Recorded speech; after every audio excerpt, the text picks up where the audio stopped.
Welcome back to the And Both podcast. This week, it is part 2 of our 100 episode celebration conversation with my wonderful and incredible friend, Meg Leonard.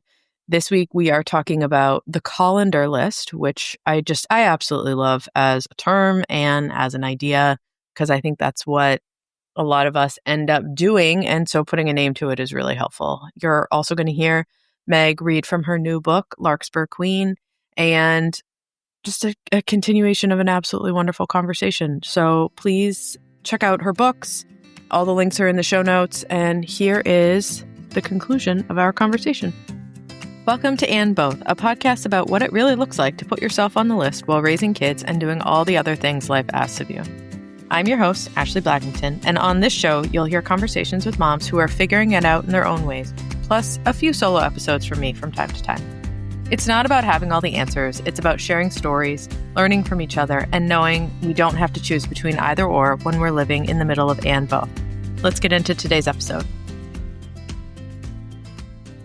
In business, this comes up a lot, where there's a lot of pressure to sort of make everything look like it's going really well. Mm-hmm. And the unspoken thing is that, like, if people know that you're growing slowly, or you're not meeting your own goals, or something went wrong, or like a deadline got extended, oh, well, then they're not going to be interested in your product or what you're offering.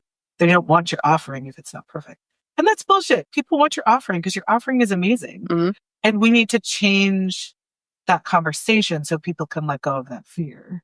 Yeah, for sure. And I think, like that was on the business part of it was, people were like, well, this is how you start a business. And these are the steps that you go through. And this, like when it pivoted to tech platform, they were like, okay, now, you want to do this, this, and this. And I'm like, okay, well, in order to do this, this, and this, I need to go out and fundraise. And in order to fundraise, then you effectively take on a timeline that is unmanageable, given the fact that first of all, the product wasn't even developed. And a lot of people they'll raise money on an idea, and that is typically not women, and it's typically not first-time founders. And so I said, I'm going to build this thing first. We're going to have it be a product that people can use, a product that's in the market, yada, yada. But 99% of the reason why I have not fundraised so far is because I wanted control over the product, what gets built, and I wanted control over the timeline of how it rolls out, because I was not willing to sacrifice the time with my kids, the time watching, my youngest learn how to walk, my oldest go back into school, like all of those pieces and everything in between, because that's what was important to me.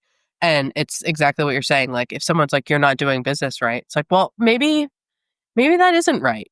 Like, there's like, who says, right? And who is getting left out of when people say like, oh, you're not doing it right? Who are all the people who are hurt by that belief system? It's certainly women, certainly caregivers, but also a lot of other people with disabilities, people who don't have the income to quit their one job so they can work on their company. It excludes a lot of people on purpose. That's by design. And I think it's important for us to remember that when we push back against that, it helps everybody else who is out of those spaces. Yeah, I mean, we like the picture of a successful founder or a successful tech founder. It used to be, sleeping on the couch, working 80 hours a week, like yada, yada, yada. And it's just not. And I think that that's a really big kudos to how far all of these other pieces have come, so that now that's no longer a requirement. However, it's still an ingrained thought in the industry as to what dedication looks like. I actually stopped reading books that were written by male founders because I would read, and these are like big names, bajillion-dollar companies. I would read these books and it was all about their perspective of how they built these businesses and how that all came to be. And then they're like, and now my kids are 20. Yeah. And I'm like, what happened while you were flying all over the world and you were doing all of these things? And yes, there's drive in different directions, right? Like some people are like, this is what's important to me and this is my focus here and yada, yada. And if that works, that's fine. But for me, I'm not willing to miss. Like I had a meeting that was supposed to be in New York in a couple of weeks. It's trick-or-treating. And, it's like people that I want to meet, people that I want to connect with. I'm opening around to fundraise, all this stuff. But I was like, if you book a meeting on October 30th, I literally don't care if you're standing there with $1 million in a suitcase. I'm going to watch my 5-year-old, my 7-year-old, my 10-year-old, my 12-year-old get ready and go out trick-or-treating because I can't get that back. And it's not 1985 and I no longer have to make that choice. And I think it's important to, there are many people who might feel like if they missed one trick-or-treating, that doesn't hurt their heart. And that's totally fine and wonderful. Yeah. I actually still remember my mother missed one, but she was in grad school. She was getting her master's. And I still remember she missed trick-or-treating. I remember being sad. I was like 8. And I was also very aware she was doing it because she had something she had to do for her master's and it was important to her. Yeah. So there's nothing wrong with that. But I think we're sort of comfortable culturally saying there's nothing wrong with missing a trick-or-treating. We're less comfortable culturally with saying, and if you don't want to miss the trick-or-treating, it doesn't mean you're a less serious business owner. Yeah. In my case, it doesn't mean I'm a less serious writer. Yeah. And that's the concept of and both, I feel like lives in that space where it's like, you do have to choose. It's not that you don't have to choose, but you're not choosing between your kids and your life's work. Yeah. And because you make that choice about Halloween, it doesn't mean that every choice after that is your kids.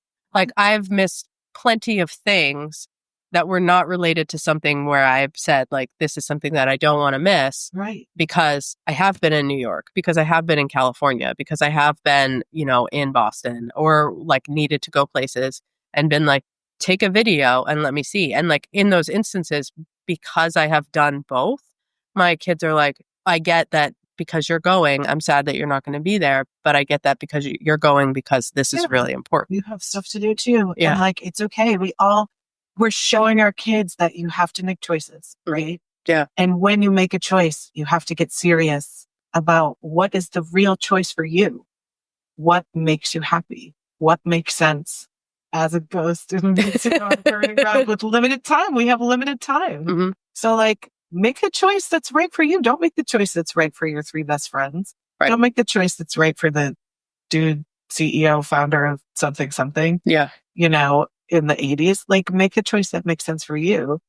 And if it means not missing trick-or-treating, that's not a bad choice. That's a good choice. Yeah. So that we don't have we don't have our generation of kids who have that ingrained belief that in order to be good or serious or right or whatever, that there's only one path. Right. Because that's the thing you don't want to have, right? You don't want to have your kids are I feel dead inside because I only exist as a robot moving in this direction. Right. Or if this one path is not achievable to me, then I am failing and I don't have a chance at happiness. Happiness is an inside job. I don't remember what famous person said, but I tell that to my kids all the time, where it's not about what you do or what you have or who's around you. It's really about listening to your own self. And when you're faced with whatever you're faced with, figuring out what makes sense for your truth in that moment with the choices that are in front of you. And that's where happiness and living a fulfilled life comes from. It doesn't come from a 10-step plan. It doesn't come from, having goals in a checklist that you meet. It doesn't come from following a path that somebody else laid out as the best way to achieve X. Yeah. Yeah. You know what I think about happiness? Happiness is trying to order food at the Cheesecake Factory. Okay, so the menu is 25 pages. It's a book. It is a coil book. So it's there's no wrong thing. You can have food from anywhere, which is a little bit how do you get all of that food in that? But that's just my old restaurant self being what does that station look like in the back? But I think that's what it is, right? Is do I want a burger? Do I want Chinese food? Do I just want a slab of cheesecake? But it's that figuring out, if you've ever wanted to really struggle with, what do I actually want in life? Go to the Cheesecake Factory and get pressed to order. Question. Right. The big question is not do I miss trick or treat or do I not? Do I have a third kid or do I not? The big question is what do I really want? Yeah. And women, I think, are trained to not think about what they really want. at a young age, especially our generation. I'm hoping for our kids it'll be different. But then by the time you get to your 30s and 40s, you don't even know what you want anymore unless you have decided to burn it all down and ask yourself this. Yeah.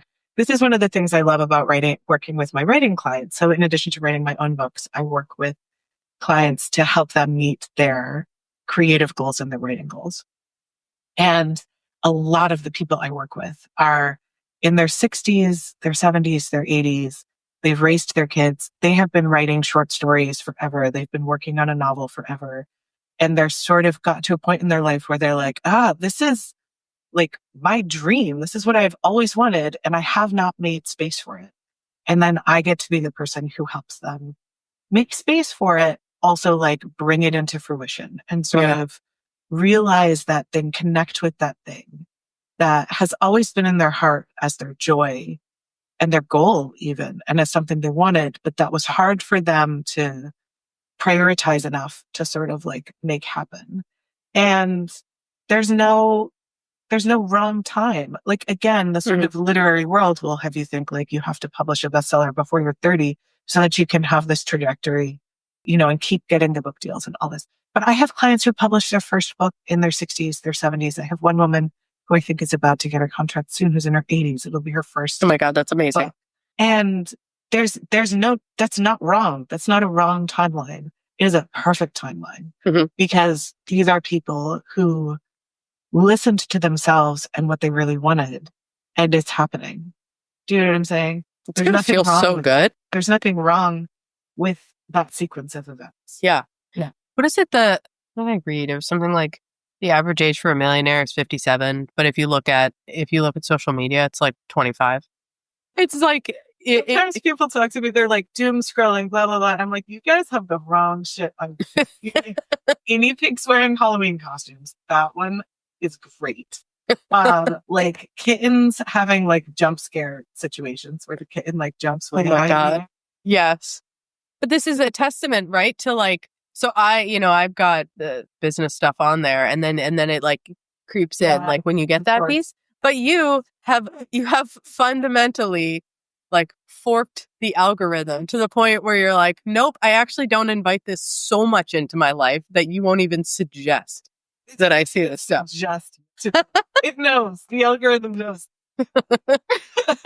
But you are going to have like boundless joy because at 44, which I think. But you've always been like, I think that's one of the things that is this like beacon that comes out of you is like this idea of you're not trying to be anywhere based on anything other than what you want. Like it always, I like have known you through many different like iterations of friendships and groups and things like that, where it's like your through line, who you are right now is the same as who you are on a Friday night, is the same as who you are no matter what group you're in. It's like just being so comfortable and confident in what works for you and what doesn't work for you, that it's like, it's so refreshing to see. Because I think that people feed that, people need that as their own, like, not North Star, litmus test, whatever you call it, where it's like, okay, I feel like all of this stuff is happening and I'm supposed to be going this, this, and this. And it's like, but Meg is like, you got to make a choice that's right for you. And you're like, oh, right. That's right. That's right. Hold on. You know what this is making me think of? Thank you. Very sweet. And I see those things in you as well. And I think such good friends. But what you just said, something, making the choice that's right for you. This did remind me. So the podcast must have started, I remember, so I had my pandemic baby and then I also shattered my ankle, and like running is my joy. Even though running is my joy, I hate it when women say, like when people are like, what do you do for yourself? And they're like, I go running. I'm like, yeah, like, and I take a shower and put on underwear for myself. Like, no, like running is part of, regular self-care. It shouldn't be like, that's it. Me time. Yeah. Right? Like there's something about it. I've been a runner since I was 12, and it just, sometimes I'm really, really slow and it just makes me really, really happy. And I love, listening to podcasts. I run. And so there have been times so I shattered my ankle and I couldn't run for a while. And then there was sort of like a retraining process where I was like learning how to run again. And the podcast must have I was definitely listening to it during that time. And I would sometimes be sort of not really running, like hobbling, like this kind of like jog hobble thing that I had to do to like get back into it, like past your road.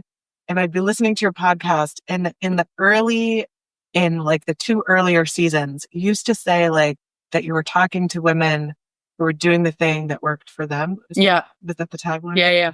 And I would just be like, sort of like rage crying and hobbling, listening to the podcast. And I'd just be like, I'm doing the thing that works for me.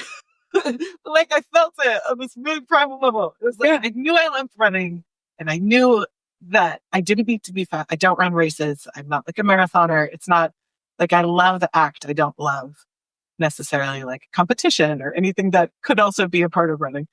And I knew it was important to me to like get back to this thing that brought me joy. Yeah.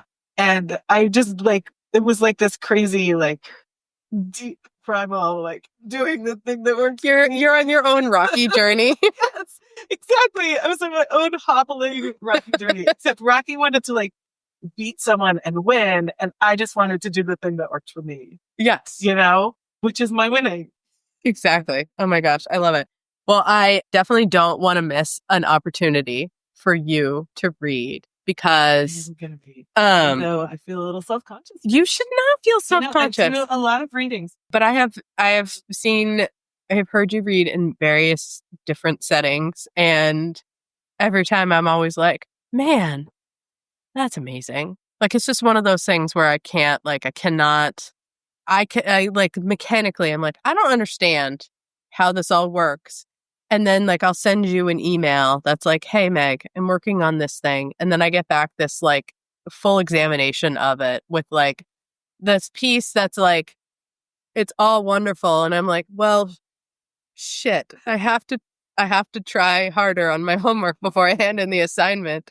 But it's like, not like, oh my God, I'm so bad at this. But I'm just like, man, this is another level.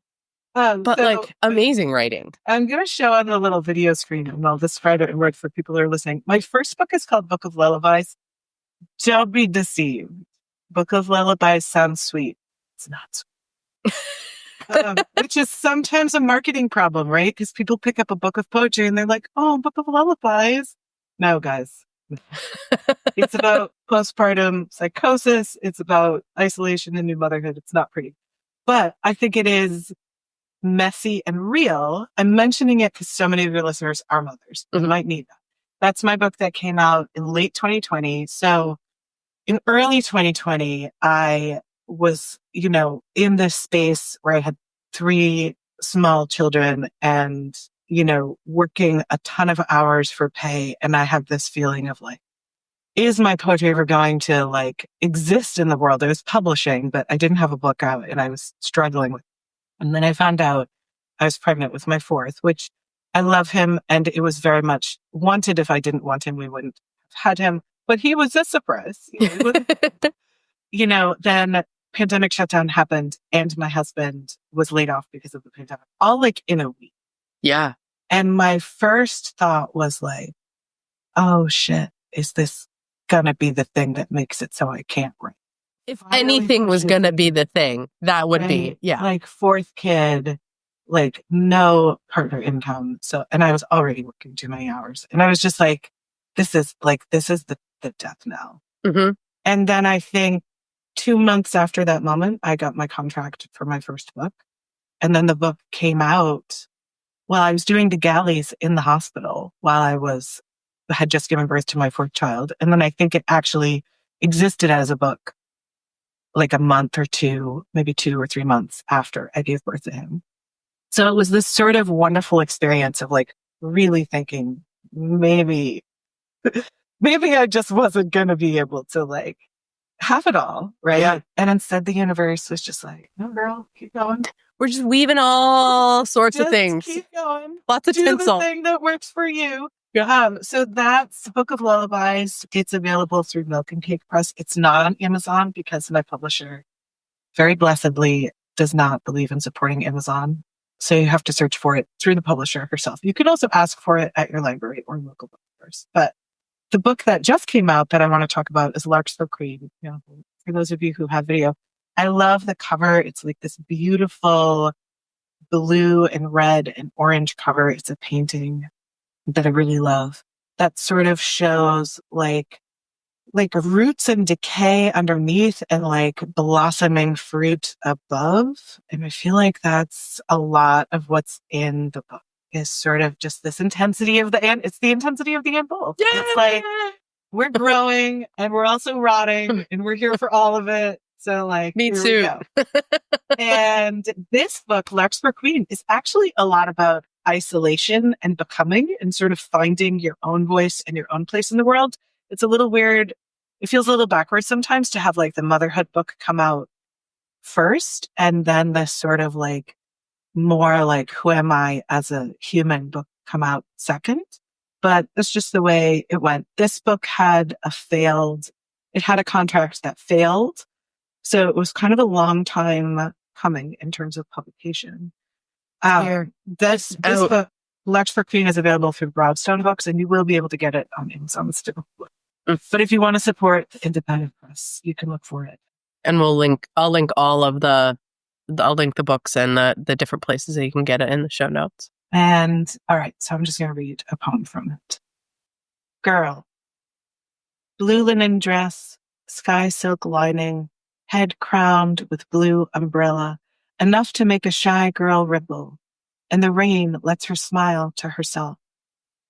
A man passes, shrugged in a wet, thin coat, whispers, and it is not unsmiled at.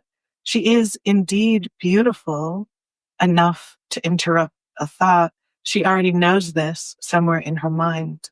But before the whisper, she is thinking only of the sound rain makes, alone in an umbrella, the way silk feels against cold bare knees, how this color is her favorite color, if only she could be this color. And now forever when she slips on the dress, she'll find she has to think, I'm beautiful, before she hooks the clasp. And I think that one kind of speaks to what we were talking about kind of the way we are viewed by others or the way we are perceived, the way we think others are viewing us can influence how we feel about ourselves. And I think what I want for my kids, what I want for myself, what I want for the characters in this book is to know how they feel about themselves and stay there rather than let their life course be directed. Yeah, it's that having like solid sense of self, solid, like it's that knowing on the inside. Yeah. And then being able to go out into the world and protecting that so that you're not allowing the world to shape that. And listen to it. Yeah. And let that be the guiding compass instead of all these other messages that we receive. All the commercials. All the social media. All the things. It's like, would you switch lives with that person? And or like, are you spending as much time thinking about what they've said to you as they are thinking about what they've said to you? And I think that answer is pretty, oftentimes, like when I come at it with that lens, I'm like, that's exactly right. Like I can think about something for a long time after, but that person has already moved on. It's the notion of like, people spend so much time thinking about themselves. They don't even have, not necessarily the awareness, but the recognition for how they can impact other people. So teaching our kids that. Yeah. Today's episode is brought to you by Dovetail, the app that's changing the way families navigate caregiving. If you're juggling your kids' schedules, checking in on your parents, and trying to manage your own needs, Dovetail is made for you. I built Dovetail as a clinician and caregiver who saw firsthand how overwhelming this role can be and how much lighter it feels when the care is shared. Download Dovetail now on iOS, Google Play, coming soon.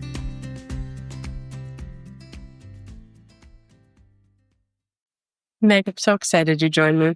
I'm so excited you're here. You know, it's been crazy to have 100 episodes out. And it's such a wonderful thing, such an accomplishment. And it's growing, which is always great. But I think that the parts of the show that I love the most have absolutely nothing to do with me. It's the idea of sharing other people's stories, and it's the idea of hearing other people's perspectives. Because, like you said, there's 100 different episodes, and everyone is different, and everyone has a different background.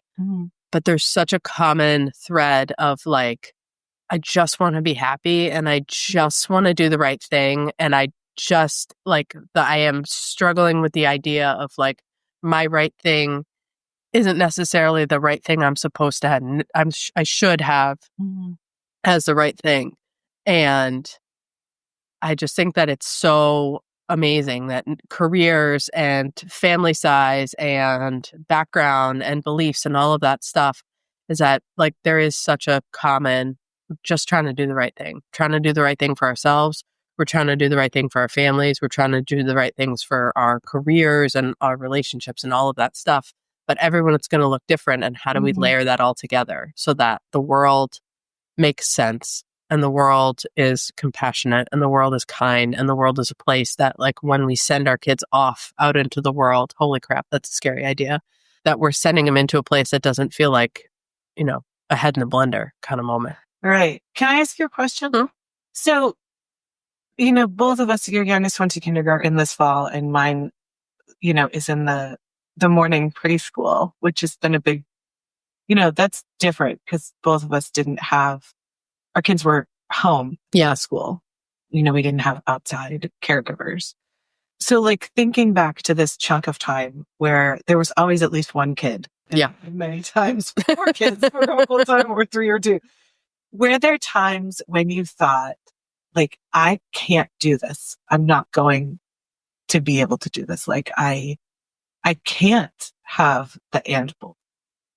I think that the reason that this podcast came to be, like I tell people, I was home during the pandemic and all of this, having 2 kids in remote school and a toddler and a newborn because my youngest was born 3 days before the world shut down. So I was one of the last people to deliver in the hospital without a mask. My kids came in and met their sibling and took pictures and all of that stuff and then went home and everything shut down. And I remember going into the hospital and thinking like, this is my 4th kid. Like I've done this before, right? Like I've kept 3 other people alive, false sense of like, whatever. And then over the course of those 48 hours that I was there, seeing the news and being like, this is like a lot. And having a pediatrician come in and saying like, we advise like people don't have visitors come over to your house. We are limiting visitors on the floor because we're not really sure what's going on. We're blah, blah, blah, blah, blah. And thinking like, okay, well, this will be the 2 weeks. Yeah. And then, there's that initial newborn piece where you're not sleeping, they're not sleeping, you've got lots of kids. And I was really thankful in that moment because it wasn't like I was trying to get 3 people out the door to go to school in the morning or 2 people out the door to go to school in the morning because no one was going anywhere. So I was like, this is like a solid bonus for me, like specifically this phase of life. And then as things moved out of the newborn phase. So I couldn't like excuse exhaustion on that and like not being able to focus on things or whatever. Moved into like, this is actually not going to be a 2-week come home from school with your Blizzard bag. Like we're all done here to like, now you're managing the classes and you're managing this and you still have this newborn and all this stuff. And I remember like there was definitely a point in time during that because my kids were home for 2.5 years. The second year my kids went to school virtually because the school that they were in just said, forget it, we're done, everybody come back in. And I had a really young kid at the time and there's all sorts of like other, sort of pieces behind that. And so then I was running virtual school for them. And it was during that, like, it's 10 o'clock at night. And I'm trying to get all the lessons that they have to do, like, lined up for the next day. And I'm also, like, very aware that, like, we're in our house and we're not going lots of places. So, like, I was trying to reset the house every day because I didn't want everyone to wake up and be like, oh, great, we're still stuck in this space. And there was a point there, like maybe in October of 2021, where I was like, if the floor opened up right now and was like, we want you, sister, I would be 2 feet in for sure. 2 feet in. It was just like the storm of things around me was so violent not physically violent, but like it didn't matter which way you turned. Everything was, we need 100% of you. We need all of this right now. Everything's 10 minutes late, whatever. And I was like, I don't know where to steer to like get out of this storm. And I actually don't even feel like I have paddles. Like I feel like I have 2 like tablespoons and I'm trying to row a raft out of this thing. And I remember at that point I was like, let's take a pretty serious inventory of what we can do and what we can't do. Yeah. And that was like, that's one of the only times as an adult that I've had that like reckoning of, I don't know how, like I feel like I'm somebody who has a lot of capacity and a lot of like finagle ability and a lot of like, let's figure out how to problem solve this and break this down or whatever. But it was at that point I was like, no, I'm in a bad spot, compounded by the fact that I was completely alone because no one was around. Like, you know, my husband was here, but then he was an essential service provider. Well, I was going to say he works outside of the house. Yeah. So it was like floor opens up 2 feet in. Like, so what was it that got you out of that? Was it the reckoning? The reckoning was a wholehearted, fuck it. If I can't do everything, like 1,000,000%, I have to now say, that was like when I started saying like, we got to let these things go. It was like, how much school participation per day or per week or whatever is enough that keeps the ball rolling, but we're not trying to like do all the things all the time. Mm-hmm. How much work participation keeps income coming in, but doesn't feel like I'm doing stuff. And oh, by the way, and this is probably why I've had like, I think 5 people on here who talk about sleep. I have to sleep. Yeah.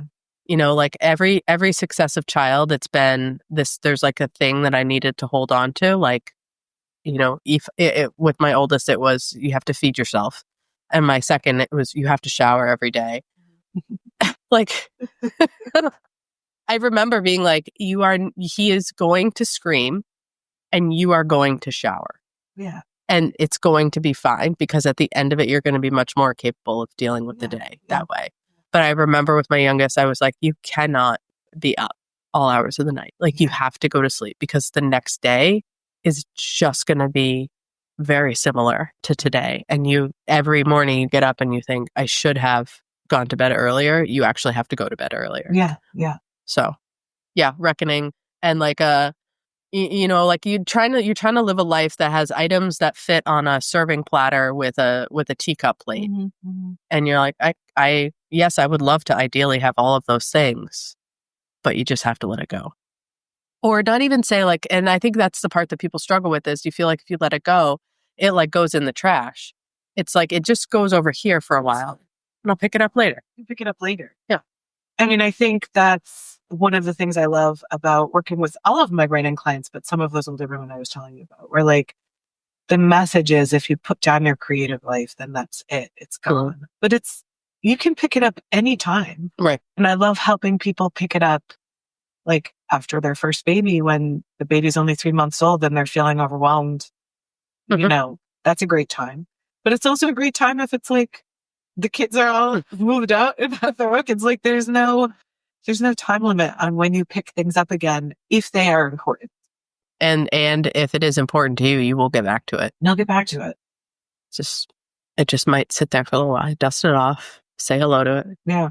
There was a time after my youngest was born when my dining room table, which is where we eat, I said dining room, but it's the kitchen. Like we have one room that's like a kitchen and an eating space, and it has a table. There's no alternative place to sit and eat. And in the pandemic, it was probably around that same October 21 time, it was buried under like, I'm not exaggerating, at least 3 feet of like papers. Mm-hmm. I don't even know what it was. It was just like my table disappeared under stuff. Yeah. And nobody was coming over because it was the pandemic, so nobody saw it. So I didn't necessarily feel actively embarrassed. But I would look at it and I would think like, what happened to me? What's wrong with me? that like my table looks like this. And the kids would eat. They would just sort of like push a little like margin into the stuff and just like put their plates down. Yeah. And I had this thought of like, I am failing, like big time failing. Why does my table look like this? Mm-hmm. And of course, this is when my ankle was shattered. I wasn't walking, I was getting around on like a little scooter and stuff. And then I remember, it was like a year later or some time went by and everybody was a little older and I was mobile again. My dining room table looked completely empty. Like it was totally clear. And I was like, oh, the problem wasn't me. The problem wasn't that I was like lazy or failing or like not balancing it all the right way. I was completely overwhelmed. And one of the things I put down that I took off my platter, was that part of cleaning. Mm-hmm. But as soon as I had the capacity, I picked it up again. Yeah. It wasn't permanent. And it was really about capacity, which in hindsight, when I'm like, yes, 4 small children, pandemic, like, working a ridiculous number of paid hours, shattered ankle, like breastfeeding, like all this stuff. Of course I didn't have the capacity to stay on top of like home organization. But when I was in it, I was sure that like there was something really wrong with me, failing. And I couldn't see that like I could just put that down and eventually not only would I be like, okay, I can pick this up now, but I would reach for it. I don't want to live in a house where the table is buried under 3 feet of stuff. Mm-hmm. It's not the worst thing in the world, but like, that's not how I would prefer to live. As soon as I had the capacity, like that was taken care of. Yeah. You know what I'm saying? Yeah. And I think you're right that remembering that you can put things down and that if it's important to you, you'll pick it up again. It's not, and it won't be a heavy lift. Sometimes things just have to shift. Yeah. And it's a symptom of, it's not a diagnosis that you are doing something wrong or that you are failing. It's a symptom of all of the collective things that are going on in your life. And that is an outlet for it. It's like sometimes it's like, maybe it's your dining room table. Maybe it's your desk in your office where I'm like, oh, I have a lot going on. This is very clean. Very clean. It's very clean. But like sometimes I'll come in and there's only enough space for my laptop. Yeah, yeah. Because I'm like, oh, okay, I have to stop for a sec and like do this. And it might take 5 minutes or it might take 2 hours. But I think the moral of the story is like, we're all trying to do our best. And we don't all have the same capacity. We don't have all the same resources. We don't have all the same time. We don't have all the same, background and upbringing and all of those things. And it's like, how do we all layer things together and human together in a world that is constantly evolving? And then you have all these outside inputs telling you like good, bad, this, that, or the other thing. It's like, how do we get back to that place of like remembering what's right for you and using that as your North Star and knowing that it is impossibly hard because it is always easier if you don't. It's always easier if you buy the thing. It's always easier if you make whatever decision based on whatever someone else is telling you what you should do. And I think that's where like the friendship piece comes in. And I am so grateful for your friendship in this phase of my life because having someone else who can be like, I mean, you didn't get to see my dining room table because it was the pandemic.